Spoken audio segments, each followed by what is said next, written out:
We want to welcome you today to the 2023-24 Annual Plan Application Training for the Federal Individuals with Disability Education Act, IDEA Part B. As you all are very well aware of this funding, and it's what supports us and all the fabulous work that you do.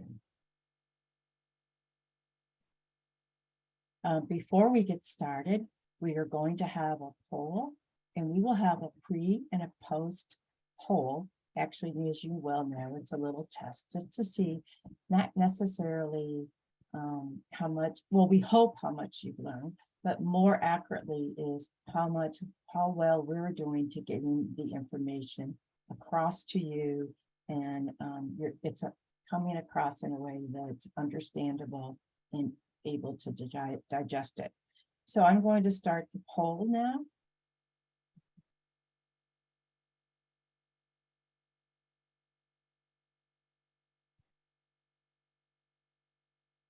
I have launched the poll.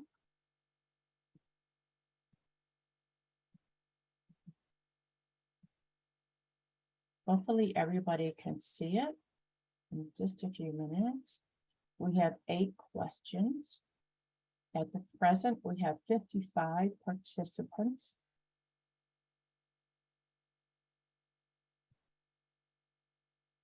If there's anybody that is not able to see the poll, if you could write it in the chat box, that would be great.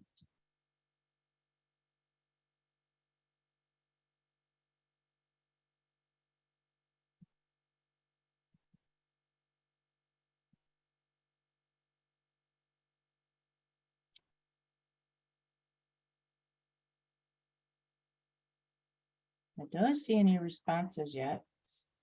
I don't know if that just means we're slow or people have not seen the poll. Can my panelists see the polls? Okay, good. That just means then that it's a little slow.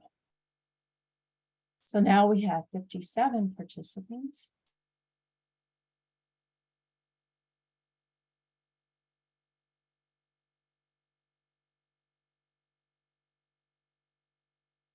Oh, here we go. We're starting to get our results.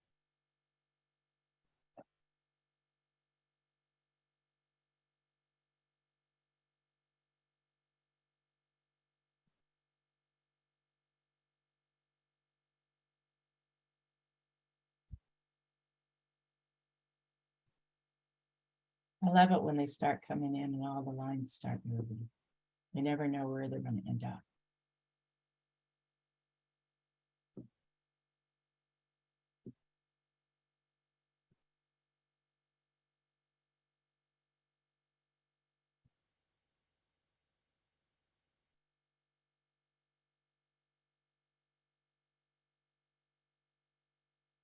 So we have 15 people have completed thus far, 16, 17. It would be fantastic if all 59 participants could complete the survey, the pre-test or pre-poll, however you want to define it.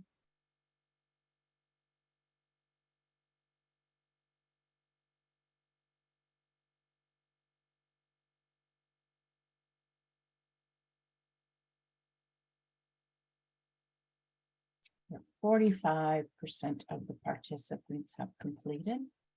Come on, folks. We really want you to do this for us.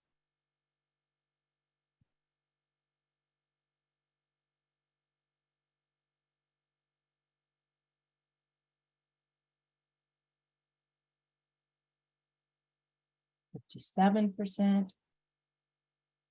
We can do better than that, I know.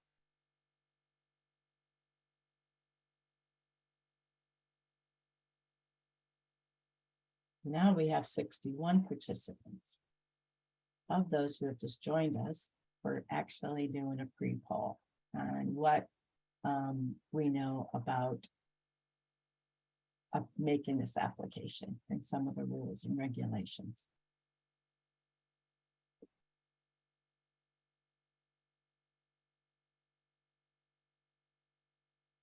It's 209.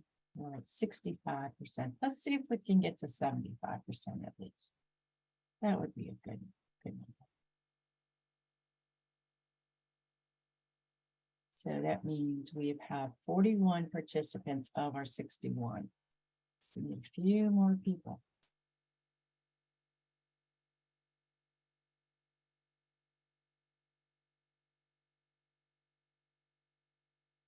Hmm, 71%.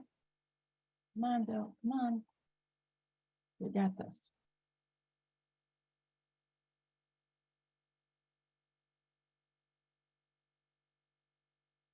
$73.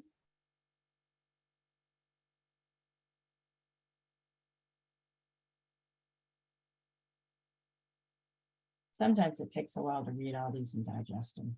There's a lot of information in this poem.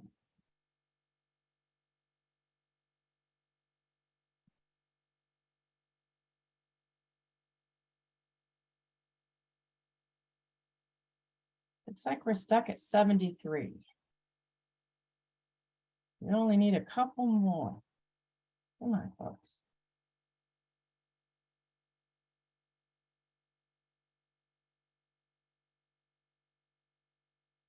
Must be Thursday afternoon blues. Ah, we just hit 75. Thank you. Thank you, ladies and gentlemen. Okay, I'm going to end the poll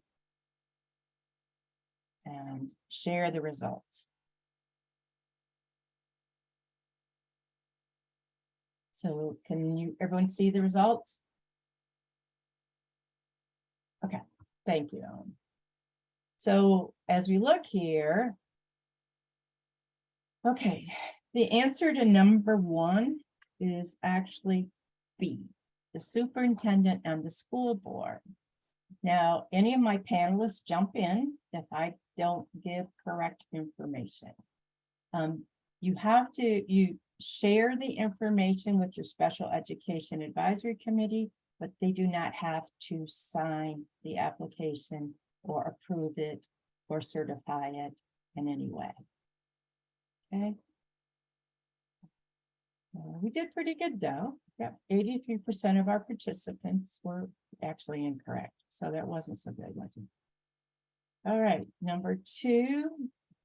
Ellen, how are we doing here? We've got LEAs with regional or local jails and its jurisdiction should submit a copy of the interagency agreement. Do they do it each year, every other year, only when revisions are made, or does not apply to my school division? So we have about 9 school divisions that do not have regional jails or local jails in their jurisdiction. So of the others, Ellen, how are we doing here? What do you think? The answer is C, right? Correct? So we have 24 of the individuals that got this correct. So you don't have to submit the agreement every year, only when revisions are made. Okay, number 3. September 30th, 23 is when everything has to be paid, invoices and merchandise received, and all services delivered. And we did 65% on that. Yahoo, because that is the correct answer. Number C. Number 4, maintenance of effort. And the correct answer to number 4 is A. And we got 72% there. Way to go, Shalonda. People are beginning to really understand this. Thank you. Okay, number 5. Well, Joe, what you think? We got 59% said all of the above. Thumbs up on that. Great job, everyone. Almost 60%. Hey, that we'll take that. That's right. Confusing thing. So kudos to everyone. Yes. And equity and proportionate set aside. Shalonda, what you think here? We got 61% on all of the above, which is the actual right answer. Yep, way to go. Number 7, section 611 and 619 of the application? The answer to that is actually all of the above. And number 8, so we did pretty well. We got 76% on that. That's one of the highest percentages of all that we got correct. So fantastic, ladies and gentlemen. And number 8, we got 78% on must be approved by BDOE prior to travel. Yahoo! I think some divisions have gotten stung with this one, so this has increased a lot. So we sincerely appreciate you taking this, and at the end, we'll see how we do again. So thank you very much. Let's move along. We're going to stop sharing and go on to the next. So today, what we want to do is review and provide guidance, on the annual plan so that you can submit the first time a good, accurate application that's going to get approved. And we don't have to do the back and forth. But remember, if you ever have any questions, call us ahead of time. Oh, the experts in the offices are there to serve you. That's what we do. We're public servants to serve our school divisions and to make sure you have the right information to do these correctly. So we're going to do this in different sections, and I don't need to read all of these sections because you're going to see all of this again. But basically, we have 8 different sections that we're going to cover today, and then we'll look at upcoming dates and resources in the nearby future. So our first session today, our section is section 1. And there we're talking about the overall, oh, look, I have annual plan application purpose. You know how many times we have looked at this PowerPoint and none of us caught that? Anyways, so we are going to talk about all of this, and guess who's going to come up? Tracy, our expert and director of the Office of Finance and Budget, and we all know her. So Tracy, take it away. Good afternoon, everyone. Welcome to our session on the 2023 annual plan application. I'll try not to read, as many of this information should be available in the application. But I do want to send a reminder to some and introduce to others that the annual plan is actually the agreement between the local school board and the Virginia Department of Education as it relates to the implementation of federal and state regulations governing special education services. So it's critically important that we capture critical or at least required information as part of that process. And as we walk through the annual plan and the application and various components, the idea is to assist you with completing the application as accurately and completely as you can the first time, and to be diligent in the information that's being provided to reduce the chances of it being denied, to delay the funding, or for you to have to go through multiple layers of reapproval at the local level. Something that is still somewhat new, if you recall, there was a requirement that all school divisions or anyone applying for federal funds were required to use DUNS numbers. Well, recently there was a change to that. Now, anyone receiving federal funds must have a UEI number. That particular number has already been pre-populated in the application for you. So once you select your school division from the drop-down menu, it will pre-populate the UEI number. The only thing I will ask for you to do is to ensure or try to verify that that number is actually correct. The information for that is sent to the Virginia Department of Education's finance office, and we utilize that information to try to reduce the number of times that districts have to send in duplicate information to the department. So that information, again, is pre-populated with information that we have received already from each of the local school divisions and state operated programs. Accordingly, the disbursement of federal funds are appropriated for the benefit of students with disabilities, and the use of that and availability is contingent upon the approval of this plan and each of its components. There are other components in the plan. If you look at it, there's lots of detail and information. Please do not just blindly approve. Be sure to look at the assurances, because if you are approving or having your superintendent to approve, those are things that the school division is actually approving and saying that you are complying with. Next slide, Joanne.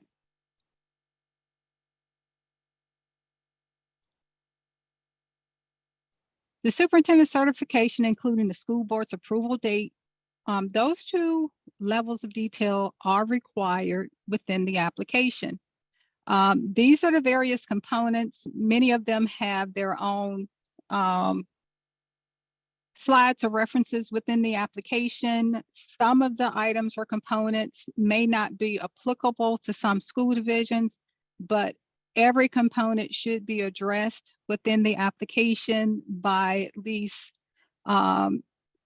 having some indication that it's not applicable. And the one that comes to mind that's typically not applicable to all school divisions has to do with coordinated early intervening services as a volunteering school district.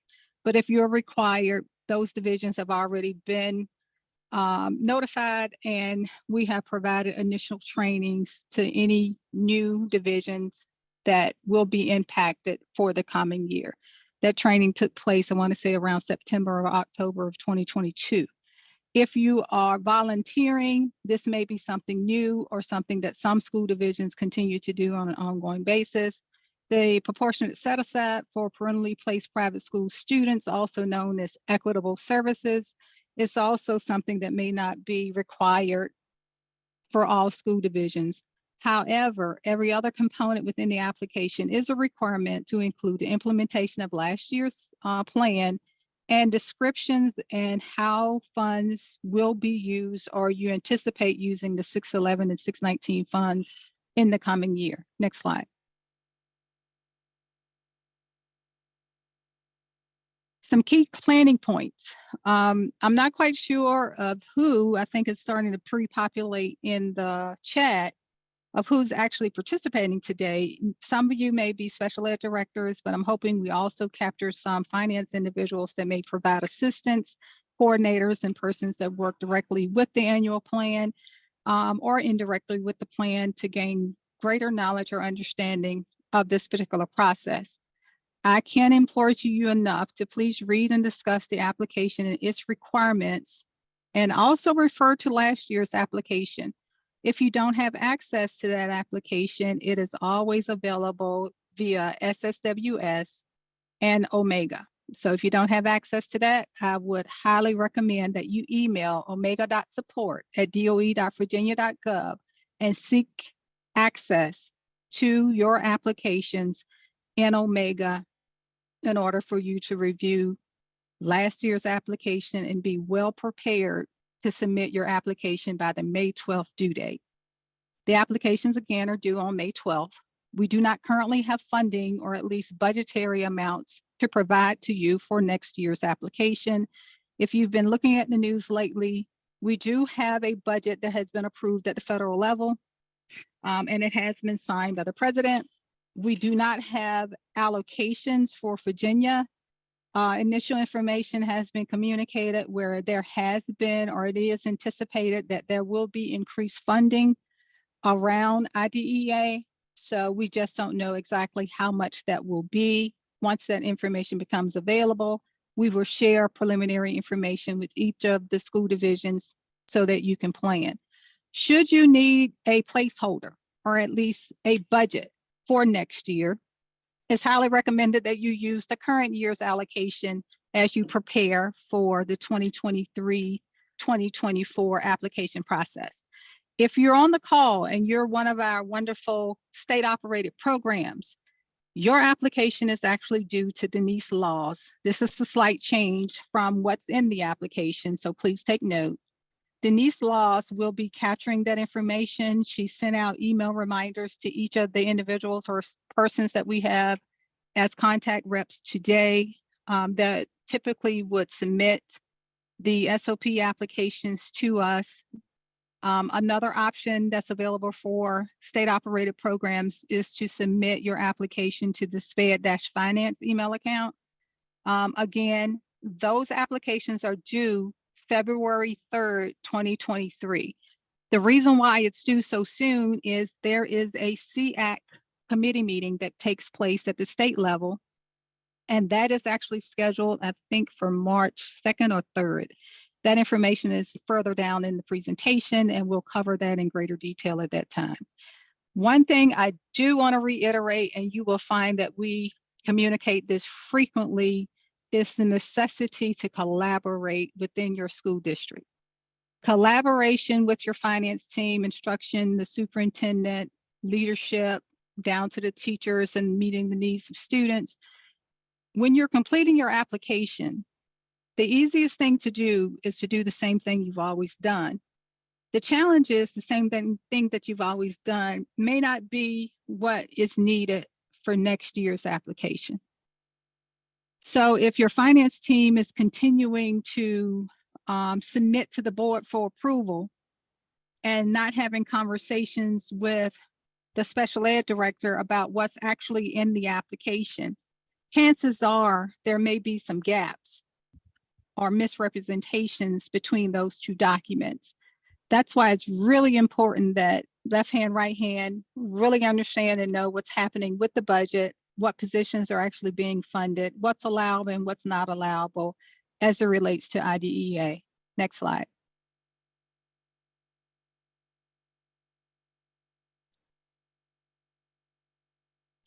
The application itself is simply an Excel workbook. We do have macros that are embedded within the application itself. So once you gain access, and we'll walk through the superintendent's memo number that you'll need to reference that had been communicated previously for your reference. Just know that once you select your school division, make sure that whatever security measures at the local level aren't in place that may prevent the macros from working.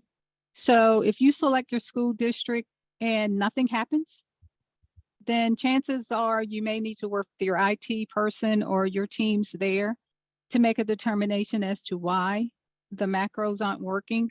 Because when this actually opens, you're only going to see the welcome tab. You're not going to see all the other tabs. If you're a state operated program, if you select your name from the drop-down menu, all the required tabs for state operated programs will pre-populate or will actually open to allow you to start working through the application itself. So just look for that and know that each of these tabs should be reviewed. There is a tab that actually says instruction. It at least attempts to answer many of our questions, including the budget question, including relevant references. There may be some links, especially if they have to do with the VDOE website, that may have broken because the application went out in advance of the migration to the new website. So in those cases, please do reach out and use the SPED Finance email account if you're having some challenges with finding some of the state's references. But those outside institutions like the U.S. Department of Education, those links should still be valid. But anything that's referencing you to the state's website may or may not be working at this point if those links have changed since we've migrated to a new website. Next slide. Again, there's a drop-down menu. If you notice on this particular slide, it's just a picture of the menu. That's what you're going to see when you open the link to access the Excel document. And again, please ensure the macros, not the Marcos, have been recognized or at least have been activated for your school division in order for it to actually work. Next slide. The instructions tab. There's information in there that's really critical to include some contact names and numbers. There may have been some changes as a result of transitions internally here at the department. But as you can see, Shalonda and I are here. Also, Joanne and the whole team is here to support you. So we're here to help you get through this process, and especially if you're new and not quite sure what to do or how to move forward. The instructions tab is a great place to start. It provides you with information about SSWS and Omega and what you need to do in order to access the application. It also provides you with information on how you are supposed to submit the application. I will have a friendly reminder, the application should not be submitted via the Dropbox. It should be submitted in Omega as part of SSWS. Make sure you include budget, the budget guidance that's in there to include some of the explanations for the different object codes that should be used or considered when you're completing the budget. And also be sure that you review those instructions if you need help. Next slide. The cover and certification page. 2 critically important notes. The school division, the UEI number, those things are automatically populated. So you don't have to worry about rekeying or re-entering that information. What isn't pre-populated is your contact information, your email address, and your telephone number. Whoever is being assigned to be the contact person for the Department of Education, please ensure that individual is available during the summer months. So if you have persons that have been identified in the application and we reach out to contact that person for additional information in July, if the person isn't going to be back until September, that delays the ability for us to gain that information and for you to complete your application well in advance of the funding being made available effective July 1. So as a reminder, please try to ensure that the contact person is someone that is available to make any revisions or adjustments to the application during those summer months. Please be sure to include the date that the superintendent approved the application. It's a date box. Include the date that the application was approved by the school board. This date should agree with your school board minutes. There are times when the finance office here, meaning our FAB team, are actually conducting on-site monitoring visits. We will actually check to see what was shared with the school board and ensure that the application was discussed and that the board took action. Those are some of the federal requirements that are defined in regulation. So as a result, those are things that we must ensure are in place. As far as the signature line for the superintendent, we do not need a wet signature. We only need for you to type the name of the superintendent. The superintendent or the superintendent's designee is the person that's submitting the application in Omega, or at least approving the application. The approval in Omega takes the place of that wet signature. The wet signature should be retained on hand in the school division for monitoring and audit purposes. I'll say that one more time. You're required to put the date of the school board's approval, the date the superintendent approved, type the name of the superintendent, and include your contact information or the person that's completing the application within this particular tab. And please ensure that that individual is available during the summer months to make any revisions as needed. Next slide. The LEA Assurances and Certifications tab, when this workbook opens, you're just going to see a bunch of words. You're actually going to have to scroll to the bottom of this document. There's a rhyme and a reason why it starts at the top. It starts at the top because you, as the school division, meaning the school division, not you individually, the school division is certifying that certain things are in place and that you're actually complying with all of these regulatory requirements. So it's there to allow you the opportunity to read all that wonderful information. So those listings of assurances that are in place, so that when you get to the bottom of this particular page, it will be a section 427, and that's called GEPA. there's a question there where you are to check a box where yes, there are barriers, or no, there aren't barriers. Barriers mean that you are limiting access to students with disabilities as a result of gender, race, national origin, color, disability, or age. So if you select yes, that means you are acknowledging that you have barriers in place that limit access to students with disabilities. And as a result, you now have to explain to us what the division will be doing in order to ensure those barriers are removed. If you select no, that means those barriers are not in place and there's equal access to special education services within your district. Next slide. Well, Tracy, we really appreciate that. You get to take a breather right now as we move on to section 2, and we talk about special education in local and regional jails with Ellen Harrison. Helen, if you're ready, take it away. Yes, good afternoon, everyone.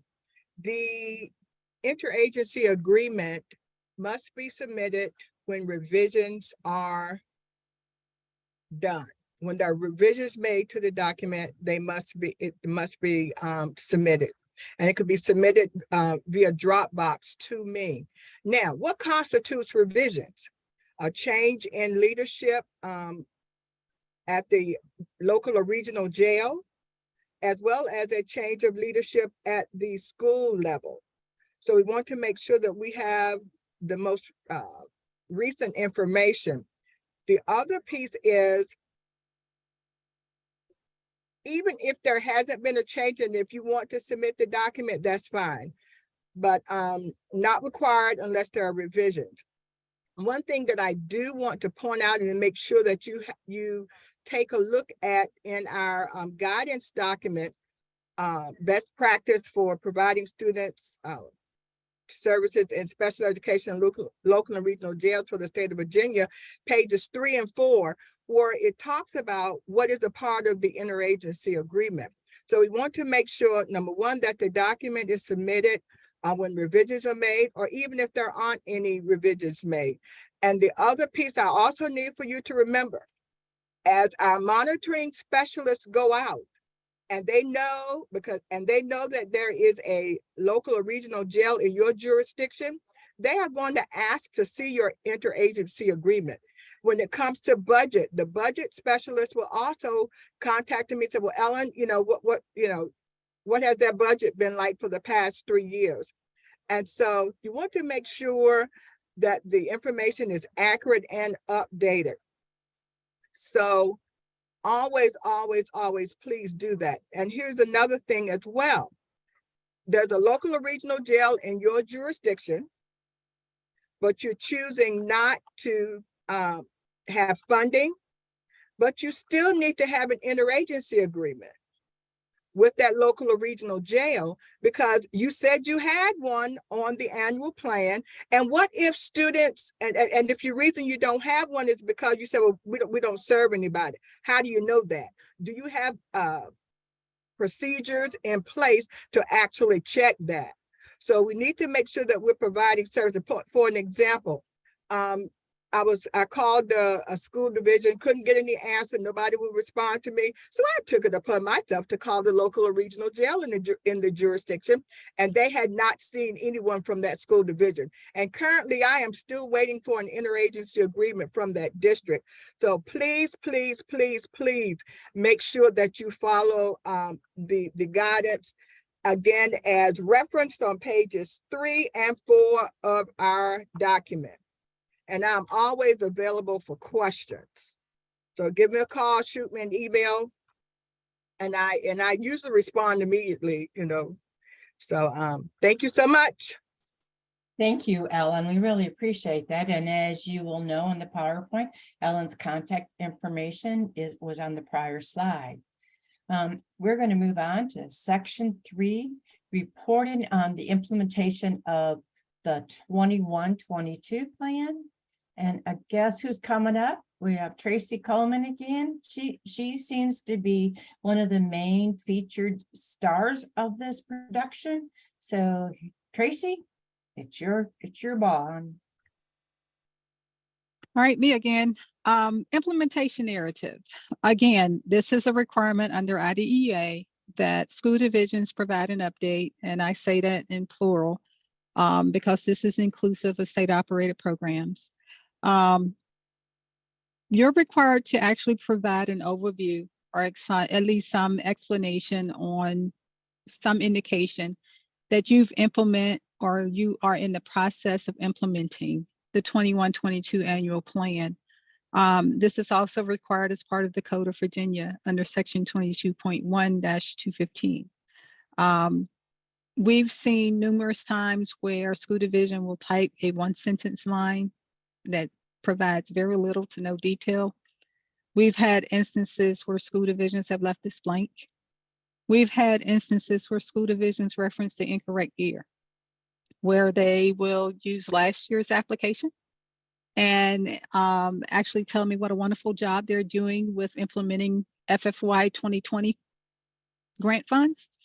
The problem is FFY 2020 has closed. So please be sure to reference the correct information. We've also had school divisions that have stated that they are implementing the 22-23 or 23-24. Well, we're asking about 21-22. So just be sure, it's real easy that if you're in the process of doing this to miss some of those little minor things that may cause us to deny your application and delay the approval process. So it may be a good idea to get someone that has never seen this before to at least read it and review it for you. And maybe they'll have a chance or at least increase the likelihood that those little minor things that may slip through are actually caught in advance of it being submitted. Another thing to pay attention to is what school divisions have a tendency to do is forget that you receive 611 funds for school age students, but you receive 619 funds for early childhood. What many of the school divisions have gotten into the habit of doing is only referencing or talking about the school age funds with no mention of what's happening with special ed early childhood. So just be mindful, you don't have to write a textbook, but it does need to be accurate and complete. Next slide. Well, Tracy, you get to take a little break again, dear. And we are moving on to section 4, which is one of our favorite topics in the Department of Office and Finance, Office of Finance, and that is MOE, the eligibility part of it. And Shalonda, who you all have known, is in charge of this, and she's going to take over for now. Hello, everyone. I'm so happy to see you all. My favorite subject, maintenance of effort. As you all know, we are presently in the process of collecting for what we call the compliance side of maintenance of effort. But this is focused on the eligibility side. So the compliance side focuses on spending, where you must spend more or as much as what you spent the last time you met MOE. This is the process for the budgeting side, very similar. The requirement is that you must budget either at least the same amount that you spent in the most recent year we have MOE available. Now, that means that you must reference the data collection that we're doing now for 21-22. What should be happening when you're preparing your MOE budget is on that beautiful worksheet that's displayed on the screen. You and your team will build your budget. And then you need to compare it to the last time you met MOE. And it may not be the actually 21-22, it may be another year, but the document that you submit to me now will have the reference point that you should use. If you met, it will say yes. If it didn't, you didn't meet, it says no, and it will have the year that you would compare to. But you must budget at least, it says the same or more. But I want to be very clear with everyone. If you budget the exact same amount in those fields, we're going to send you back a question as to why it's the same exact amount. In my many years of budgeting, you would not have the exact same amount that you spent the prior year. So that would be kind of unusual. So we're going to ask about it. But yes, you need to budget at least the same amount or more. But I'm looking for more in more cases. All right. Next slide, Joanne. Let's take a look at the next slide. I want to remind everyone on this slide, it focuses on the fact that you have to meet at least one of the 4 tests, just like you do in the data collection that we're doing now. But you don't have to meet the same 4 that you would have met for the data collection for compliance. You can meet in any of the 4 tests, state plus local, per capita local, or local plus state per capita. So definitely make sure you meet one of the 4 tests. In regard to your per capita, I just want to make sure that you know the data that we're using for a child count is going to be December 1, 2022 for your calculation. So please do not use anything but December 1, 2022 data for doing your calculation for per capita as far as child count and the deduction of CSA students. I think that's all I have, Joanne, about this. It is, and we really appreciate that, Shalonda. And as you all know, we always have lots of training on MOE. So look forward to more trainings in the coming year. As we move on to section 5, and we're going to be talking about comprehensive coordinated early intervening service, CCEIS and CEIS. And all of you are pretty familiar with that. And we get to hear from Joseph Wolf. Joe?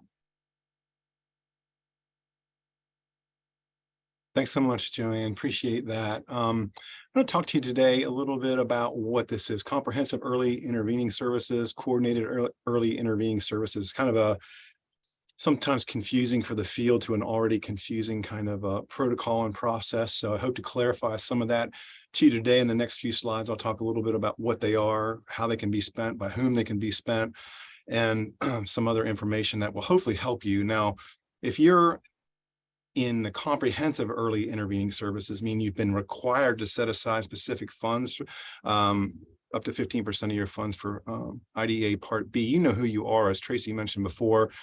You've been notified back in September. We've done some training, but there's some of you who don't know what this is. Maybe you're new, or maybe you've heard about it, but you're just kind of confused about it. You'll be interested in hearing about the coordinated early intervening services. It's your ability to volunteer to go with this kind of coordinated program to assist you and look at areas that may be rising in disproportionality for your division, that you can start to put in a plan to be able to positively impact that area. Slide, please.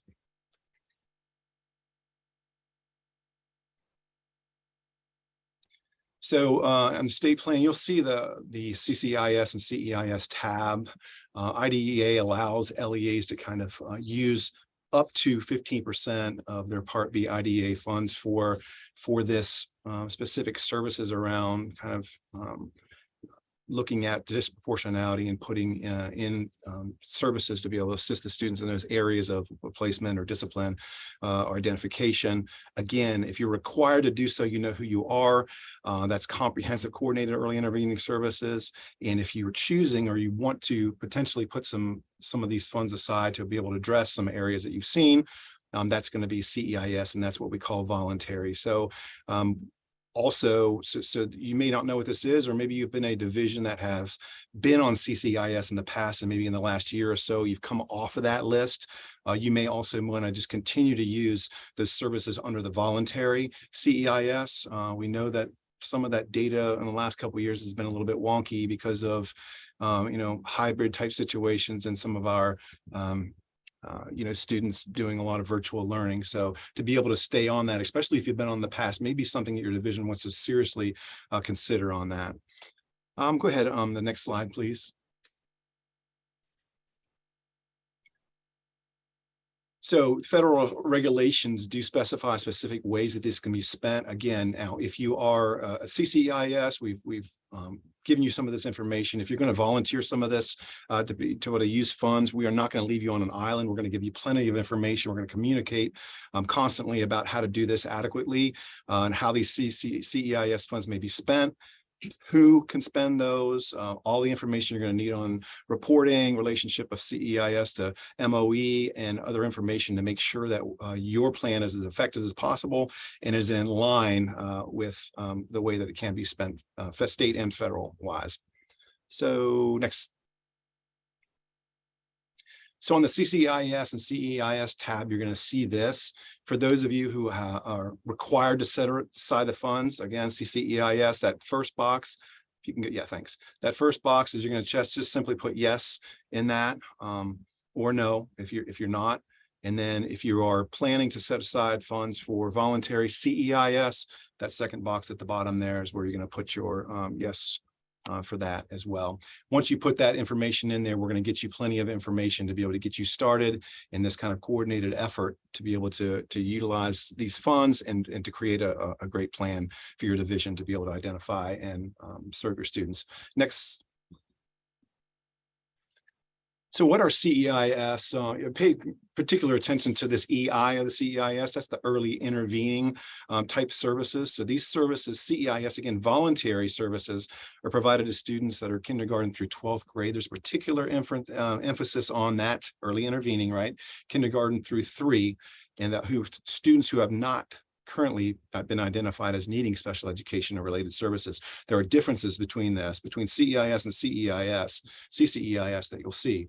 So again, this is for those students who are showing early on that they're in need of academic and behavioral supports. We can put those specific interventions into place to help that student get back on track and to not potentially be misidentified as needing special education services. And this is for students who are in the general education environment, not the special education environment. So I hope that makes sense. Next slide, please. How can you use these CEIS funds? Again, we're going to give you plenty of information on this, but it would include professional development for teachers and other school staff on evidence-based and scientifically based academic and behavioral interventions, educational behavioral evaluation services, supports, and we will make sure that you know all the allowable funds that you can use the CEIS funds for. So next slide, please, Joanne. So CCEIS, okay, for CCEIS, again, those divisions who are required to set aside those funds this year know who you are, and you also know that you must utilize exactly 15% of these IDA Part B funds. Now, when I say exactly on this, I mean exactly, right? So if there's a 21 cents on there, or there's an 8 cents or whatever in the total amount of those IDA Part B funds, that 15%, it must be that. I can't tell you how many times we've had to deny just because of a couple cents there that wasn't added to that. So you need to utilize exactly 15% of that. So when you're making your plan and you put your budget in and you send us the plan, make sure it's exactly 15%. These can be used for general or special education activities. You saw from the CEIS, the voluntary funds have to be used specifically for just general education activities. CEIS can be used primarily, but not exclusively, for students identified as needing special education. So you can add some of special education students to be able to be served through these funds as well. You'll see this on CCEIS as well as CEIS, but that whole, you can supplement but not supplant funds used for this, right? So you can't have something going on last year that you're like, you know what, these funds would be great. We can just supplant this money to be able to run that program. You can supplement it. I mean, you can expand with that, but make sure that we'll stay in close contact to make sure that you're using these funds correctly. And whereas CEIS was K through 12, you can see that we go pre-K through 12 for CCEIS. So we're looking even earlier, age 3 through grade 12 for CCEIS funds. Next slide, please.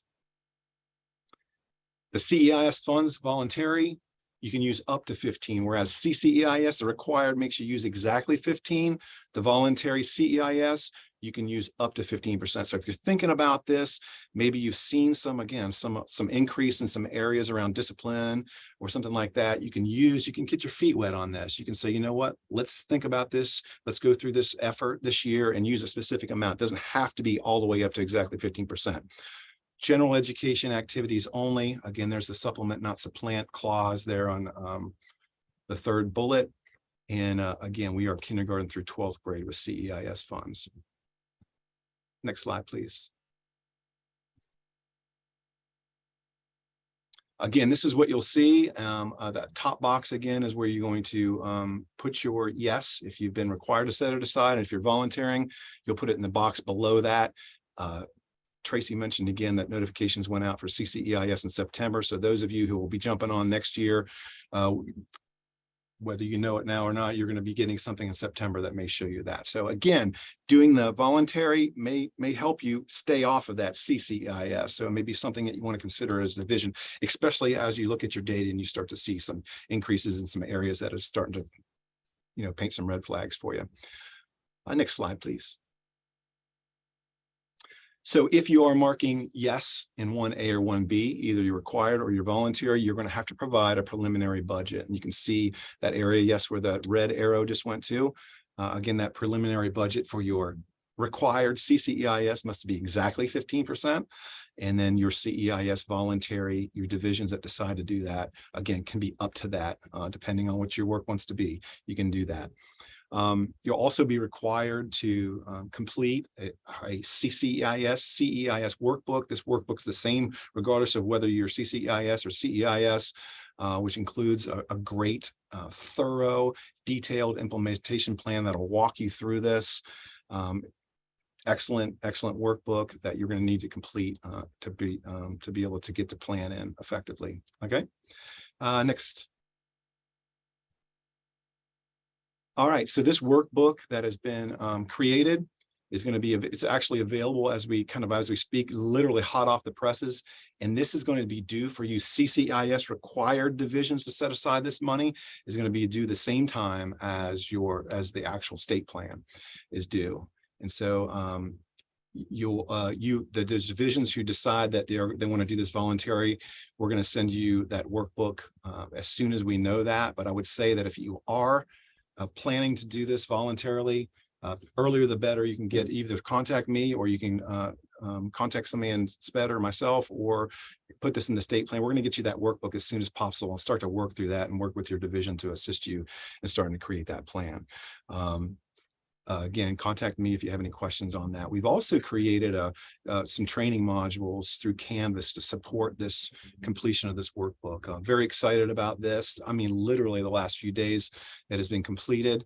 We will get that information, the link to these training modules will be in the workbook, but also have it separately when I send you information, that when I know that we're sending the workbook out to those required divisions. And when we know of the voluntary ones, you will get the information on how to access this asynchronous training modules to be able to support you and your team, which we hope the team will sit down to be able to do this work and get your plan set up. So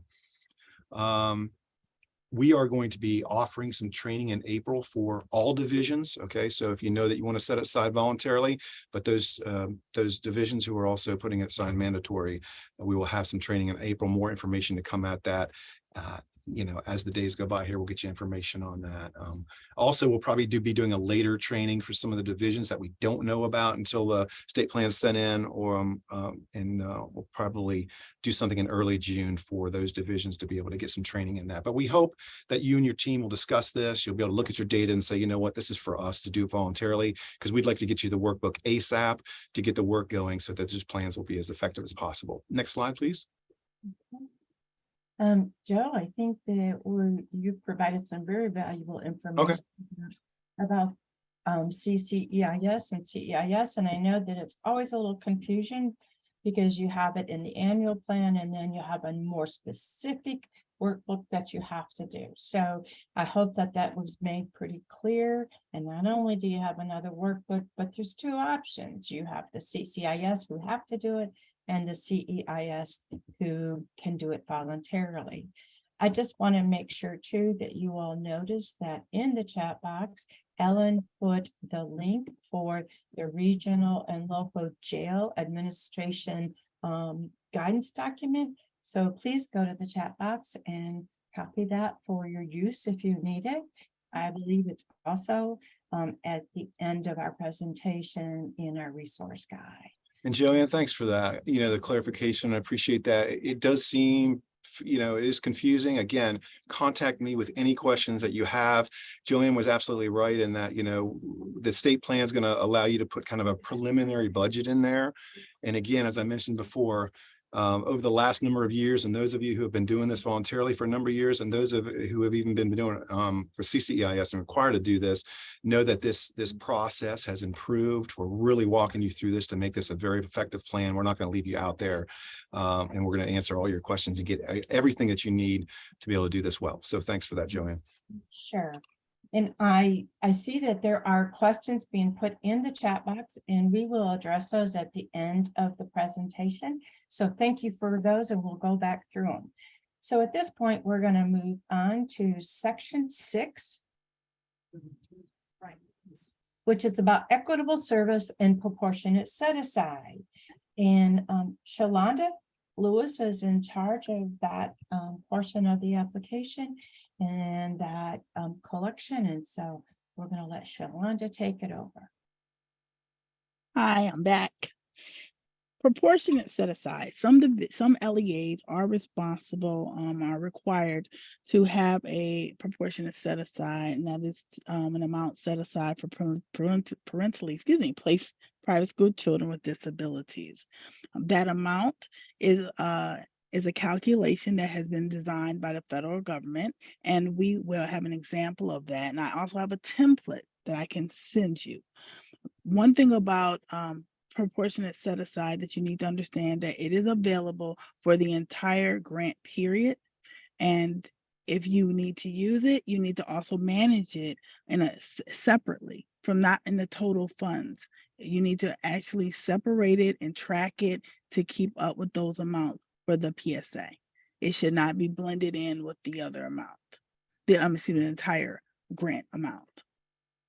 So, Joanne, let's take before I go to the next slide, go back. I went too fast. Just real quick. I want to make a point. Please, when you're filling out this tab, make sure you say yes or no. If you do not say yes or no, we're going to send it back, because if you say yes, you're going to need to put an explanation. If you say no, you're not going to have one. And we're going to definitely check to make sure we know what you should have done, but it's very important to give us clarity around what's going on in that tab by saying yes or no. That's all, Joanne. We'll move to the next tab.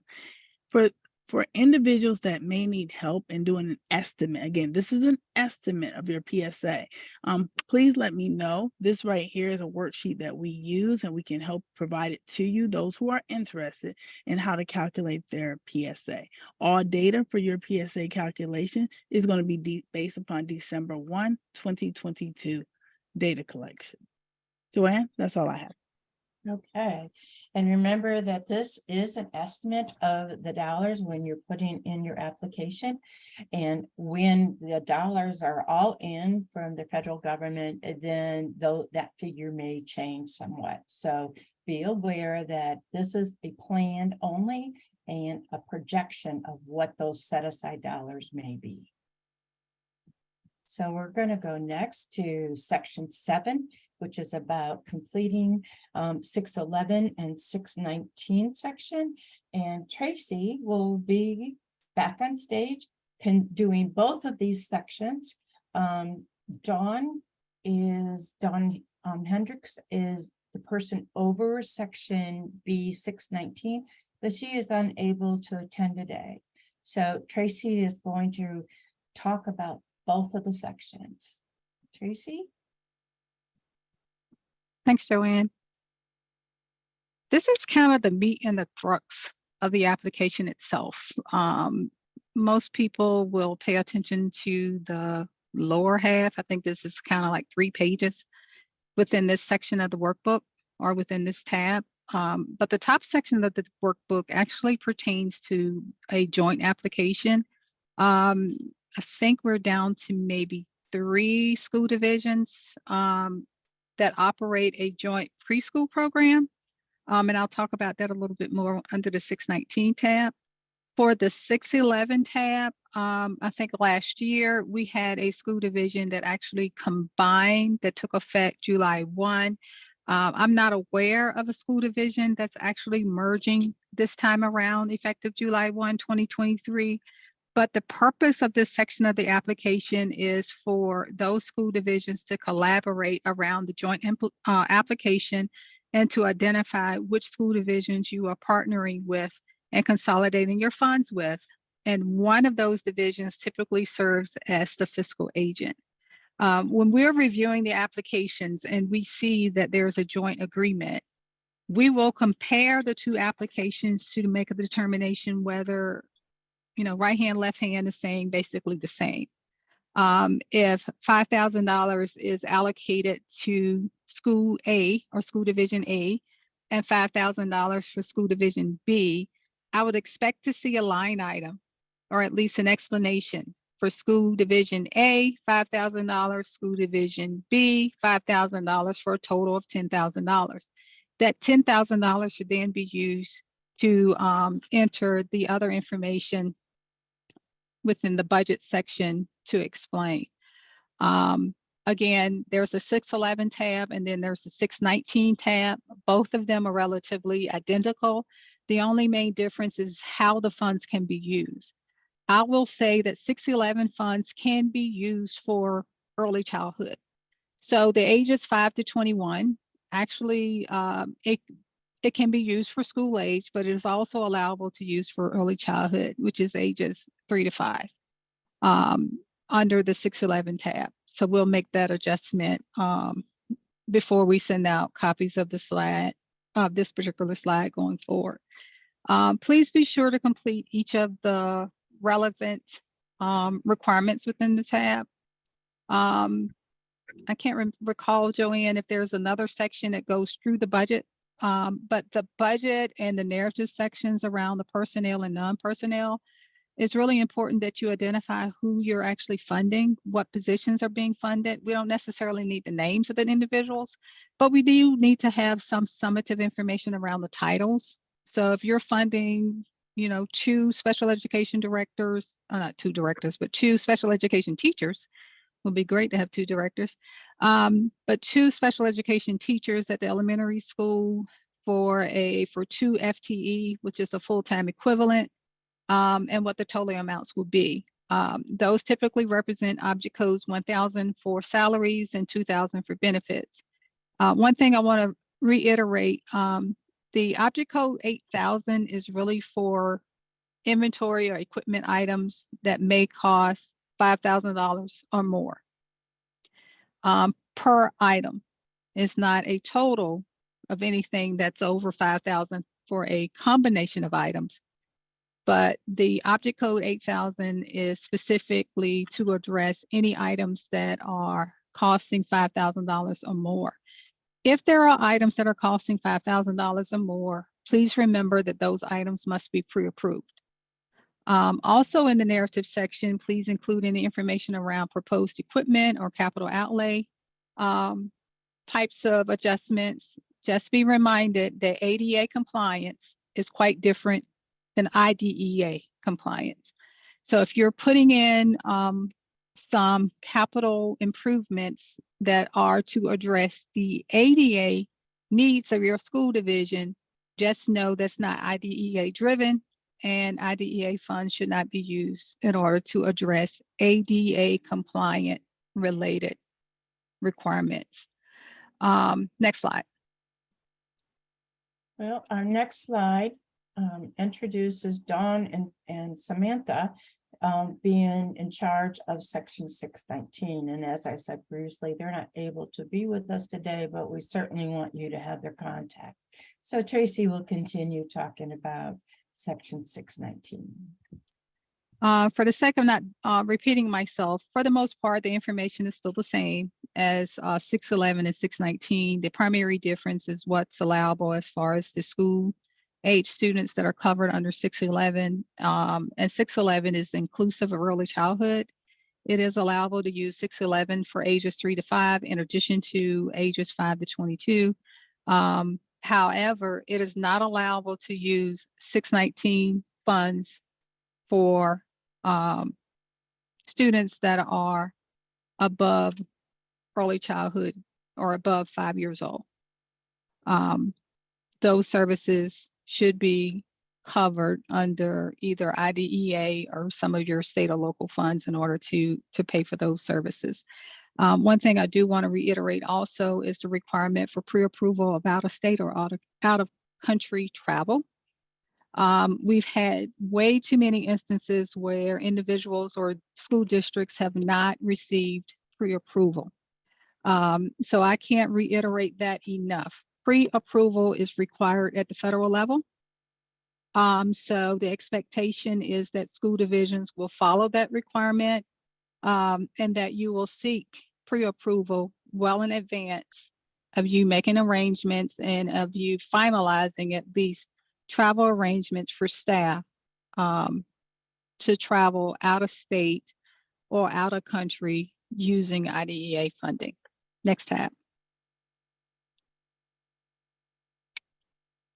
Again, 611 funds may be used for ages 3 to 5, but 619 funds may only be used for the appropriate age group, which is 3 to 5. Remember that you are to pay the excess costs of providing special education and related services to students with disabilities. That's a little shameless plug to be on the lookout for the excess costs reporting mechanism that will take place in the next month. That is your documentation and evidence to the Virginia Department of Education that you are only using IDEA funds after you have met your excess cost requirement. Please be sure to include information around any proposed equipment or capital outlay purchases. And I say that with equipment because a lot of times people think that you're not supposed to identify or don't need to identify purchases of equipment that doesn't cost $5,000 per item. But if you're planning to use IDEA funding for iPads, for assistive technologies, for other types of equipment that are unique or needed as it relates to a student with disabilities, try to include that information as best you can in the application, so that we can gain or garner whether that's something that you should be doing under IDEA. And if you're not sure, there's nothing wrong with seeking approval later. Just make sure that that approval takes place in advance of you actually incurring the expense or going out and making the purchase.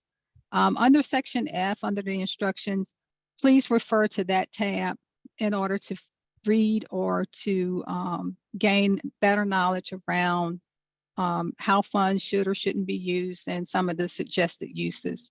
Next slide.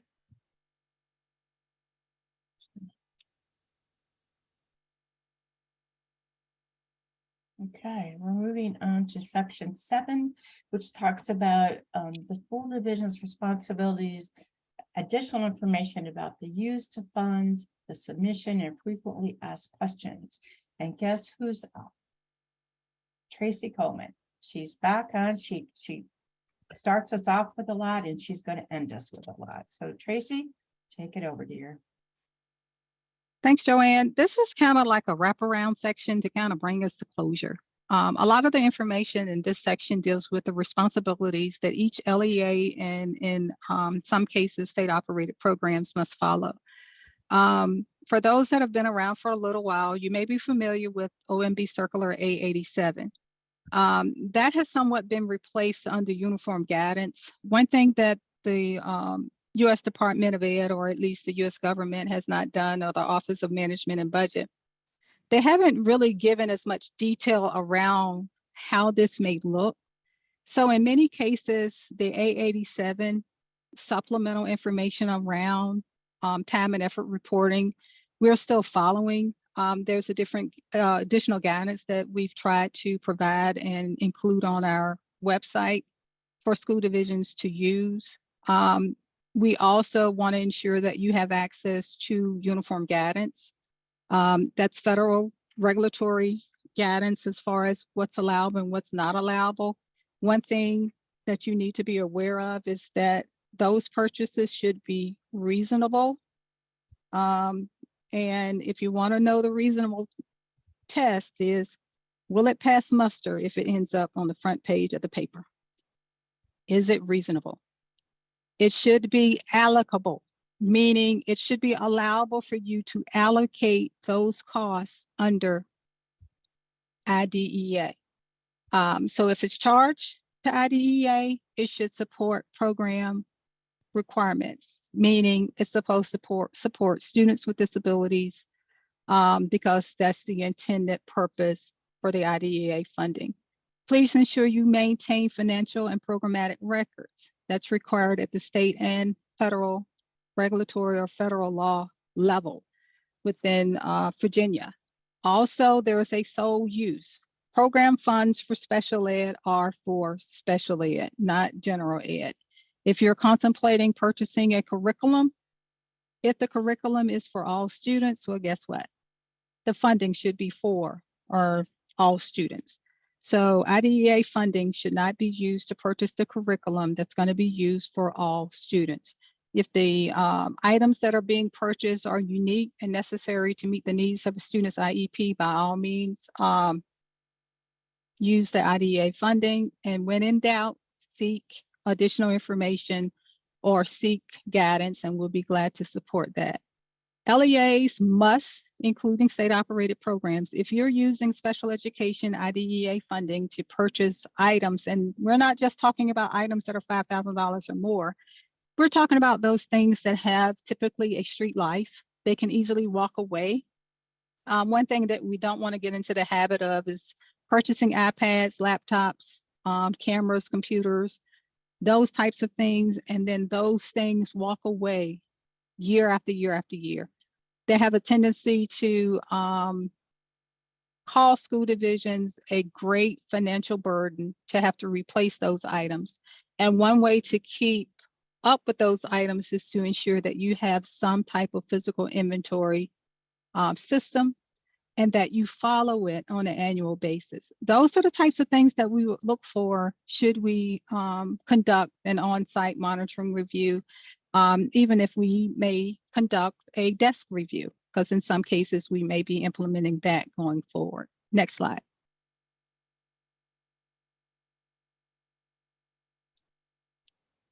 In general, please ensure that the funds that are awarded are submitted for reimbursement in a timely manner. There have been instances where school districts will get to the second year of the grant, and I want to say this past year is probably the worst I've seen. We've never had the situation where we've had districts that sent back well over 6 figures to the U.S. Department of Education. It's hard for me to understand situations where a school district may not need the funding to support unique needs of students, whether that's assistive technologies or other types of services or needs that students may need. But these are real situations. If you have no clue about how much money is in your budget, that's where collaboration is extremely important. Please work with your finance teams. There's nothing wrong if it's allowable under your district for you to be able to access SSWS Omega and review what the funds are available for. It actually puts you in a position of being of help and support to the needs of the organization to ensure that those students' needs are being met. There are lots of training opportunities that I'm sure some parents may benefit from. There are lots of resources I'm sure special education teachers may want to benefit from, but seek those things out. Also, if the application is submitted or approved by VDOE by mistake, and it contains some unallowable costs that we may have missed or we didn't notice during our initial review, just know that we may come back and ask for additional information. There have been instances time and time again where some things may have been allowable in the past. We've received additional information or guidance that now makes these things questionable or unallowable. So if you receive one of those emails, just know it's because that when we read through your application, we read through, at least in my case, I read through the entire application from start to finish. We have multiple individuals reading different sections. There may be a slight possibility that we may have missed something, but by all means, we try our best to get it right the first time and try not to overburden any school district with having to ask questions. But there may be instances where we need to ask for clarification and actually let you know that things that may have been allowable in the past is no longer allowable. Next slide. Travel, travel, travel. Equipment, equipment, equipment. I'll let you read that for yourself, but it also includes a link to the travel regulations.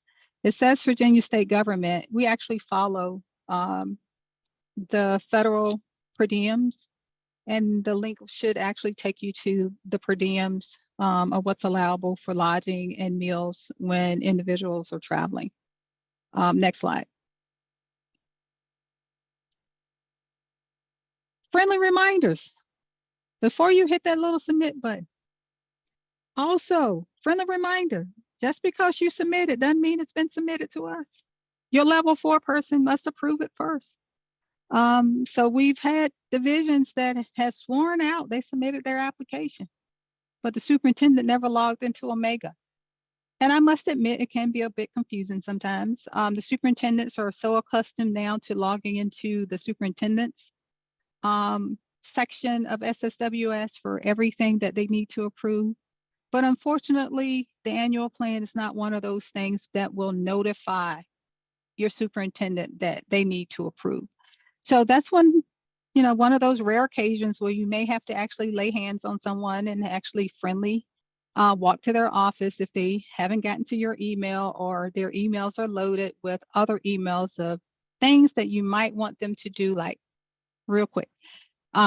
Please make sure that your superintendent, if you have a new superintendent or have had some changes in leadership, make sure they have access to your application so that they are more than ready to hit the approval button as the level 4 approver at the local level.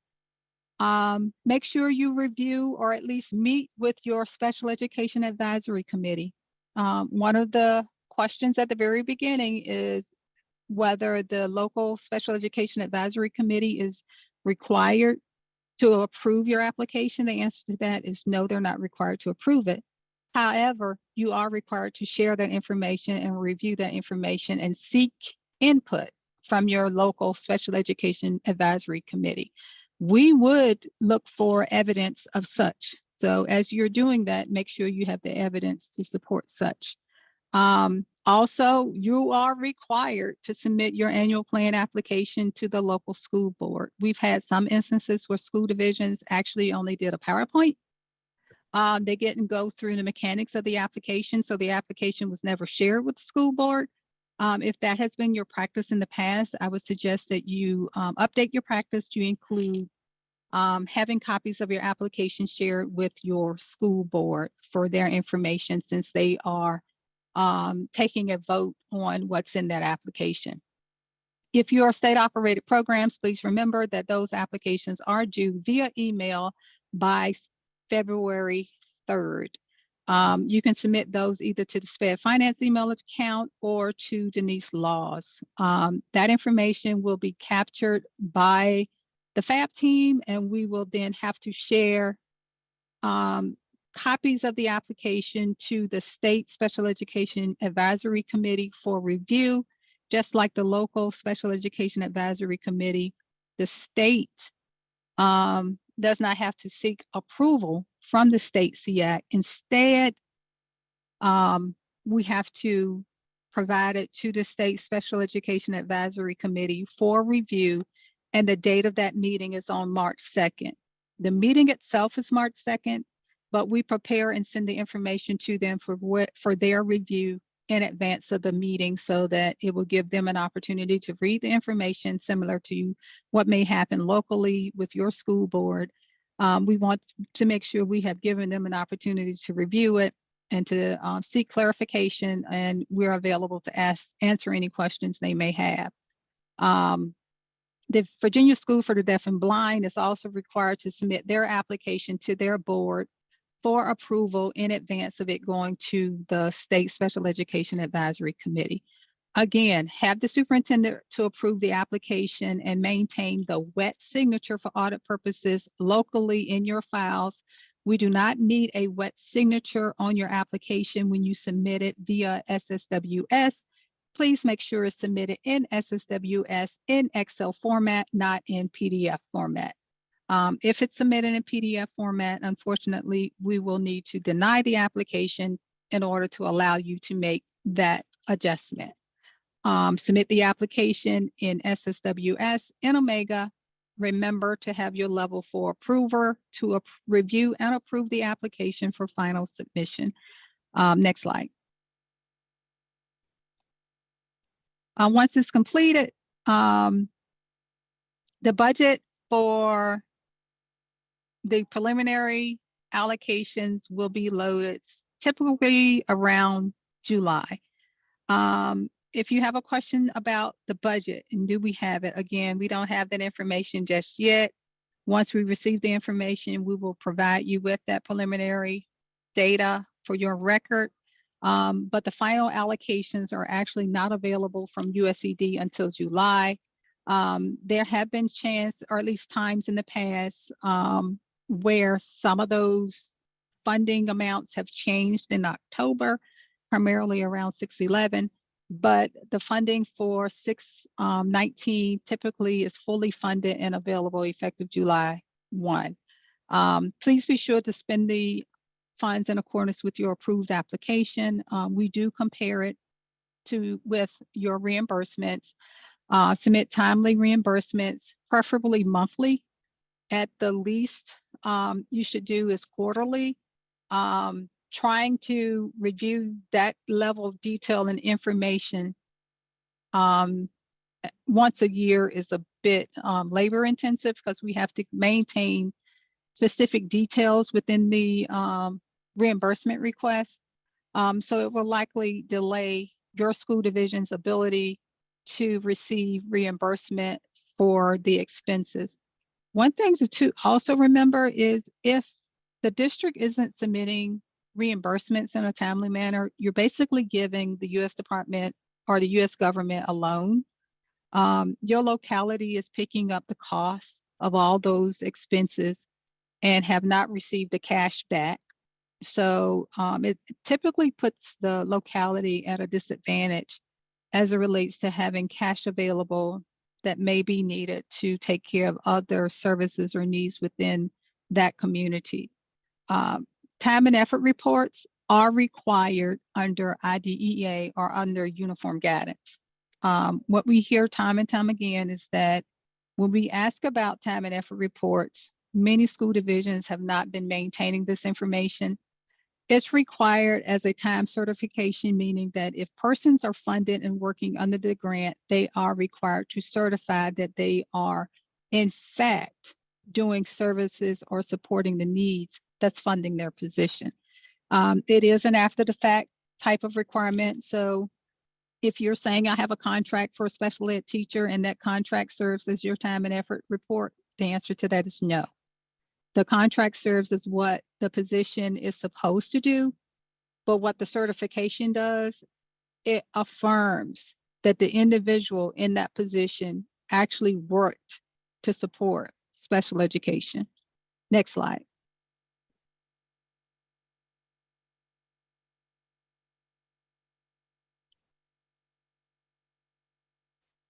All right, cover and certification. Should a copy of the cover and certification be signed by the superintendent and submitted? This is Q&A because time and time again, we've gotten the application in PDF format where the school division has submitted it. So please make a note. Submit your application in Excel format. A wet signature from the superintendent is not required. Do type the name of the superintendent on your application in the appropriate place, but we do not need a wet signature. The approval in Omega is considered the electronic signature, and that will take the place of a signed wet signature for the Department of Ed. The wet signature should be retained locally for audit purposes. Next slide. Should amounts spent for object code or type of service be recorded in the narrative? No, the summary should include a general description of services implemented in accordance with the approved application. But what I will say is, under the narrative section, make sure that if you are budgeting amounts under a specific object code, that you explain what it's for. So for example, if you are planning to have contract services for, I don't know, OTPT or speech, and this is a third-party vendor, we typically will see dollars budgeted under object code 3000. If we see a discrepancy between what you say you're planning to do and where we see the dollars, then we may question it. Another mistake that happens time and time again is some school divisions will enter dollar amounts under the narrative section. Then they will enter dollar amounts in the object code, and the two do not agree. Please make sure that both of them agree. So if you're budgeting $1,000 for object code 1000, enter it in the object code section. You are not required to enter it in the narrative section, because if you enter $2,000 that you're budgeting for personnel, but then you only enter 1,000 under object code 1000, we're going to have to send it back to make that correction. Next slide. Another frequently asked question: are the amounts recorded the actual or required set aside amounts for proportionate set aside and for CEIS? You will notice that the CEIS and PSA tab has been adjusted a bit this year. One of the reasons is there have been a lot of confusion between who's required and who's not required to set aside for CEIS. There's been lots of confusion about proportionate set aside and where that dollar comes from. Just know that the amounts that you're putting in your application are related to, or at least estimates, because remember, we don't have your budgets just yet. We don't have the actual allocations just yet. So these are estimates that we use. The amounts for the PSA will be determined based on your December 1, 2022 child count data submission that was recently submitted last month. School divisions could actually make revisions to the 2022 child count data submission that may or may not impact your PSA. CEIS can be up to 15%, but CCEIS must match exactly 15%.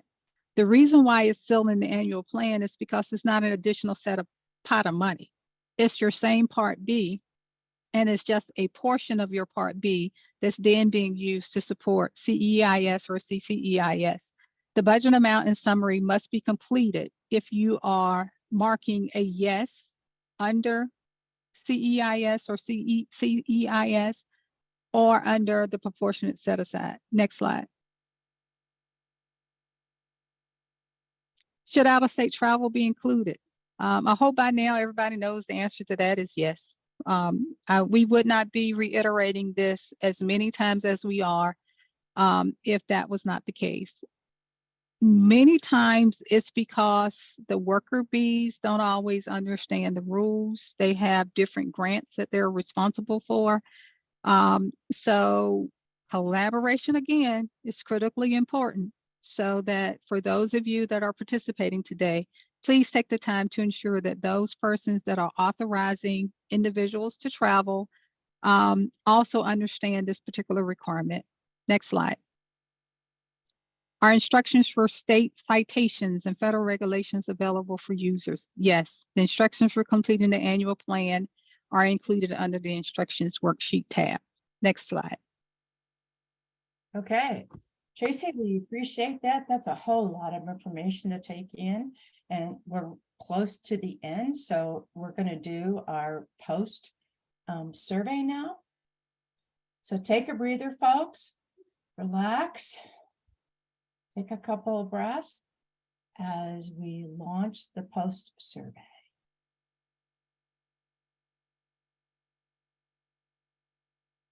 Okay, it's been posted. So it's the same as we did in the first, and we'll see how we did.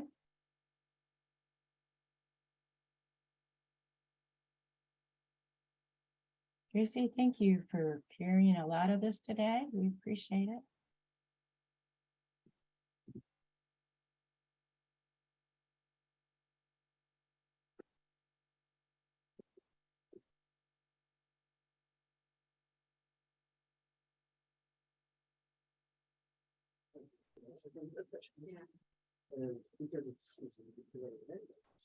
We're beginning to get results.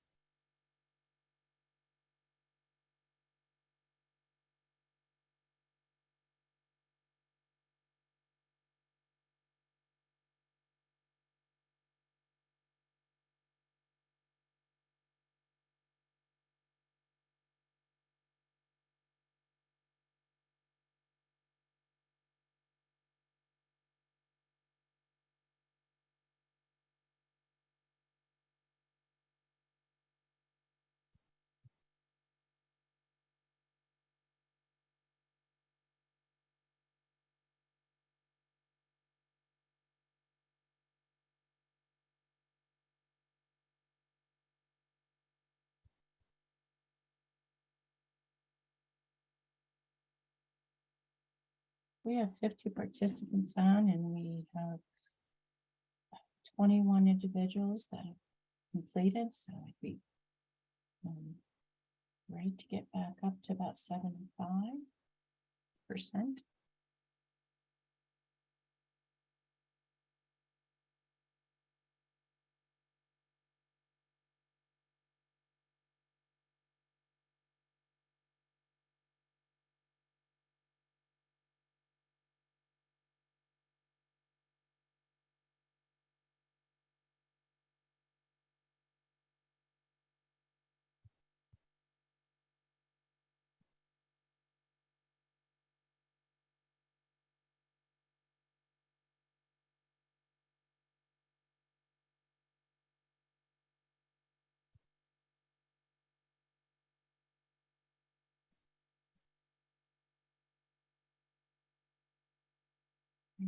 Up to about 28 individuals.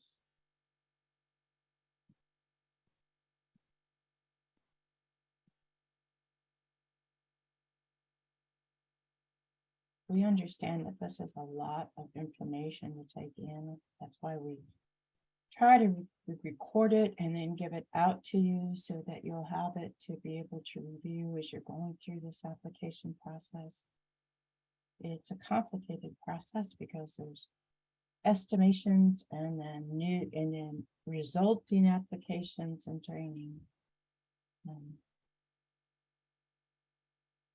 Kind of a two-step process, sometimes 3. So we're up to 31 individuals. We have 47 participants. So in just a few minutes, because we've been on so long, just a few seconds, we'll go ahead and end. I know people, they have been on for a very long time and we appreciate your dedication to this. And I'm glad that we're taking this, or I'm taking this as an indication that you want to get that done, your application done correctly so that you can get your money and not have to go back through having it approved 2 or 3 times or reviewed. Okay, so I'm ending the poll now and sharing the results. Let's see how we did.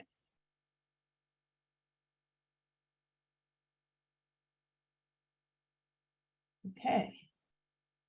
So we improved as number B is the answer. The superintendent and the school board are the individuals that must sign the application.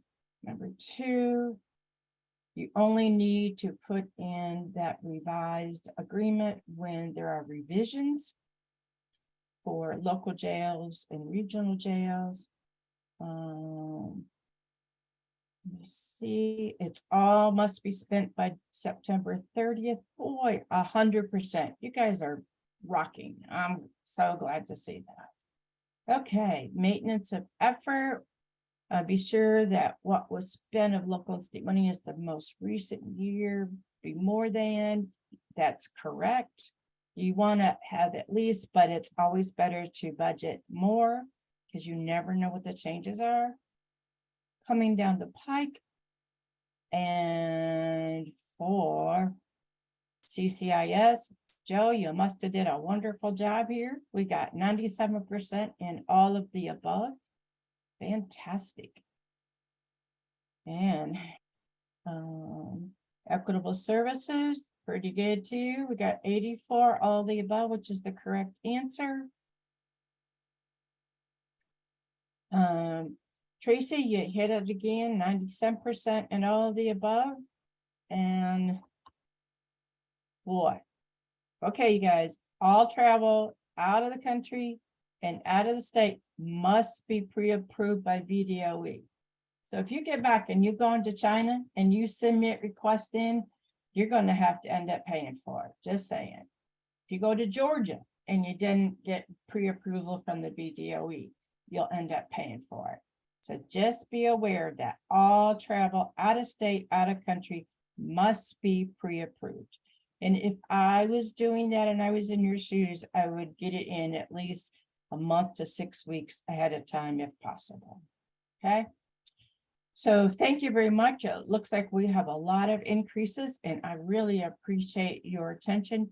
And this will give us a lot to go on in our planning. I've been taking some notes here.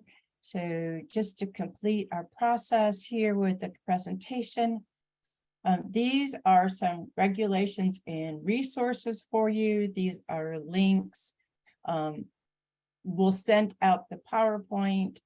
So I hope your name is on the chat list and you'll be able to get to some of these documents by clicking on the link. I won't send them out in a PDF.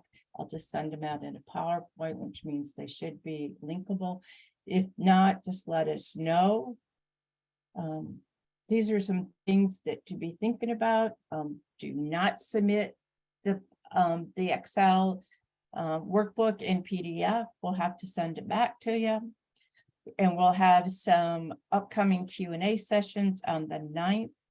At 11 a.m. and then again on March 2nd at 2 p.m. Look at the email from Dr. Hollins that was sent out around December 8th. These are some reminders, and Tracy mentioned that the excess cost data submission window opens March 20th, 2023. Watch for the superintendent's memo regarding that. Should be coming out the second week of March, and then when the trainings will occur. CCIS is due May 12th, same as the annual plan, and the CEIS application workbook for new volunteer school divisions will be and is due by June 30th, 2023 at the latest. And just a reminder that if you have not gotten your MOE done and in, the window has closed and you should call Shalonda as soon as we get off of this presentation. So just make sure that you keep those things on your calendar. And we want to say thank you to all of you for attending today. The Office of Special Education Finance and Budget, the Office of Special Education Instruction, the Office of Early Childhood Quality and Workforce, and the Office of Student Services. We do this so that you see, not only are we asking you all to collaborate at the local school division level, but we continue to do our best to collaborate at the state level because we want to be able to answer your questions and to know that this is an integrated process that we all need to be a part of. So thank you. And I'm going to close the recording and we will stay on for questions.